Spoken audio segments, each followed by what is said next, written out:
अब मैं उठूंगा और अपने जिस्म से ज़मानो मकान के लिबादे उतार दूंगा।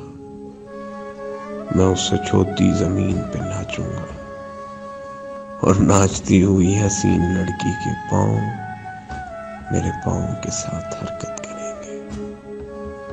मैं इस फिजा में गाऊंगा, एक इंसान की आवाज मेरी आवाज में गूंजेगी और हम शफक के दामन में सो जाएंगे। बहुत मुमकिन है कि हम एक नई दुनिया की सुबह में बेदार हों, लेकिन मोहब्बत फिर भी बरकरार रहेगी और उसका ख्याल किसी सूरत में हम नहीं